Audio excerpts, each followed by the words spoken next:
అందరికీ నమస్తే అండి. మనం గత ఆదివారం అంటే 5 రోజుల కిందట తుని నియోజకవర్గంలో ఉన్న పరిస్థితులు, నీటి సమస్య కారణంగా కొంతమంది కలరా లక్షణాలు కనిపించాయి, డయేరియా వచ్చింది, సో 150 మందికి పైగా హాస్పిటలైజ్ అయ్యారు అని నేను ఒక వీడియో చేశాను. నిజానికి ఇది మెయిన్ స్ట్రీమ్ మీడియాలో హైలైట్ అవ్వాల్సింది, కానీ వాళ్ళకున్న ప్రెజర్స్ కారణంగా, లేదంటే కొత్త ప్రభుత్వం ఏర్పడడం, ఈ ఒత్తిళ్ళు ఇబ్బందుల కారణంగా, లేదా ప్రభుత్వం చాలా సైలెంట్గా చేసుకెళ్ళిపోతూ బయటకు సమాచారం రానివ్వకుండా చేస్తున్న కారణంగా విషయం బయటకు రావట్లేదు. ఈవెన్ ఇప్పటికీ మెయిన్ స్ట్రీమ్ మీడియా దృష్టి పెట్టట్లే. నాకు కూడా ఈ వీడియో చేసిన తర్వాత కొన్ని ప్రెజర్స్ అవి వచ్చాయి, కానీ మనం చెప్పాల్సింది చెప్పేయాలి డైరెక్ట్గా, అందులో ఎటువంటి మొహమాటాలు దాపరికాలు ఉండవు. సో ఇప్పుడు అప్డేట్ ఏంటంటే ఇంకా కంట్రోల్ అవ్వలేదు. స్టిల్ ఇప్పటికీ కూడా కాకినాడ జీజీహెచ్తో సహా కాకినాడలోని ఇంకో 4 ఆసుపత్రుల్లో దాదాపుగా 200 మంది పేషెంట్స్ ఉన్నారు. వాళ్ళలో చాలామందికి కలరా పాజిటివ్ వచ్చింది, కలరా నిర్ధారణ అయింది. ఈవెన్ నిన్న బెండపూడిలో 8 కొత్త కేసులు వచ్చాయి. బెండపూడిలో 8 కొత్త కేసులు నిన్న కన్ఫర్మ్ అయ్యాయి. అలాగే పెద్దాపురంలో ఒక 4, ఆ పెద్దాపురంలో ఉన్న 4 కూడా అక్కడ లోకల్లో ఉన్న ఆర్ఎంపీ దగ్గరికి వెళ్తే అతను వైద్యం చేశాడు, మామూలు డయేరియా కేసులు అనుకుని వైద్యం చేశాడు, కానీ కొంచెం సీరియస్గా ఉండేసరికి అతన్ని కాకినాడ రెఫర్ చేశాడు ఆయన. అలాగే సామర్లకోటలో కూడా కొన్ని కేసులు వచ్చాయి. ఈ బెండపూడిలో రావడానికి కారణం ఏంటంటే బెండపూడిలో పర్టికులర్గా ఒక ఏరియాలో ఉన్న 8 మందికి రావడంతో వాళ్ళు ఆ ఏరియాలో నూతిలో వాటర్ తాగుతారంట. బావి ఉంటుంది కదా, బావిలో నీళ్లు తోడుకొని తాగుతారంట. సో దానివల్ల వాళ్ళకు వచ్చాయి అని గుర్తించారు. రీజన్ ఏదైనా సరే, బావిలో నీళ్ళు ఎప్పటి నుంచో వాళ్ళు తాగేది అదే కదా, ఎప్పటి నుంచో బావిలో నీళ్ళు తాగితే ఇప్పుడు ఎందుకు వచ్చింది? సో బహుశా స్ప్రెడ్ అయింది అనుకుంటున్నారు. ఎందుకంటే స్ప్రెడ్ అవ్వడానికి రీజన్ ఏంటంటే ఫస్ట్ స్టార్ట్ అయింది తుని నియోజకవర్గం, తొండంగి మండలం, ఏ నగరము అండ్ ఆ విలేజెస్లో స్టార్ట్ అయింది. సో అలా వాళ్ళు హాస్పిటల్కి వెళ్ళేసరికి అది అలా స్ప్రెడ్ అయింది. ఆ పక్క విలేజ్కి, పక్క గ్రామాలకి స్ప్రెడ్ అయింది. ఇప్పుడు ప్రజెంట్ హాస్పిటల్స్లో బెడ్స్ కూడా దొరకట్లేదు. ట్రస్ట్ హాస్పిటల్లో కొన్ని బెడ్లు ప్రభుత్వమే బుక్ చేసుకుంది, ప్రభుత్వమే దానికి కావాల్సినవన్నీ చెల్లిస్తుంది. అలాగే కాకినాడ జీజీహెచ్లో కూడా పూర్తిగా కొన్ని వార్డులు ఈ చికిత్స కోసమే కేటాయించారు.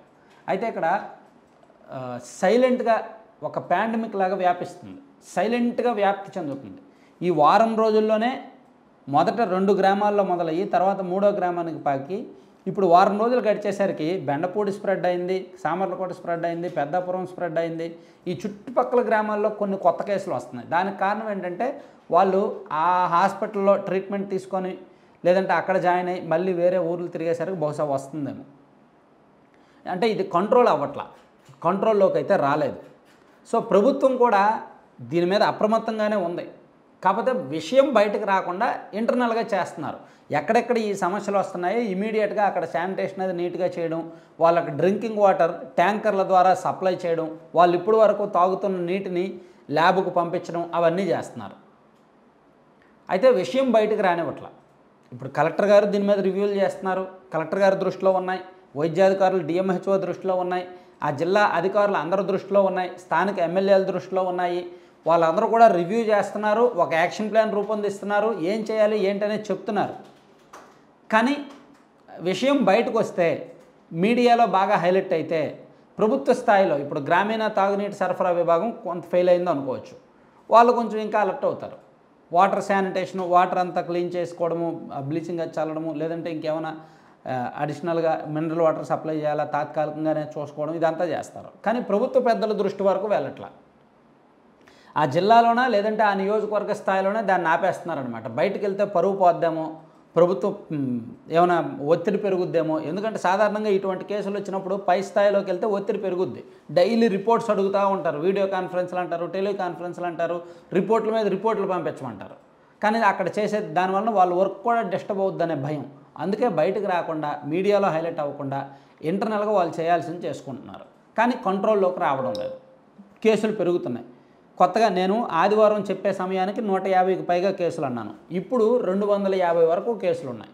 అందులో కొత్త కేసులు ఈ 2-3 రోజుల్లోనే వచ్చాయి. దీనికి అంటే రీజన్స్ తెలుసు, సొల్యూషన్ తెలుసు, కానీ సరైన మార్గంలో వెళ్ళట్లేదు. దానికి కారణం ఉన్నత స్థాయి నుంచి ప్రెజర్ లేదు, విషయం బయటకు పొక్కకుండా సైలెంట్గా చేయాల్సింది అని చేసుకుంటున్నారు. కానీ ఇది ఇలాగే ఉంచితే ఆ చుట్టుపక్కల మొత్తం అన్ని గ్రామాలకు స్ప్రెడ్ అయ్యే అవకాశం ఉంది, ప్రమాదం పొంచి ఉంది. ఇది అసలే సీజన్, ఇటువంటి కలరా, డయేరియా ఇటువంటివన్నీ వ్యాపించే సీజన్. ఈ సీజన్లో ఈ స్టార్టింగ్ స్టేజ్లోనే దీన్ని కట్టడి చేయాలి, లేకపోతే మాత్రం చాలా దారుణంగా స్ప్రెడ్ అయ్యే అవకాశం ఉంది. అదే దశలో ఉంది అని మనకున్న సమాచారం. Thank you.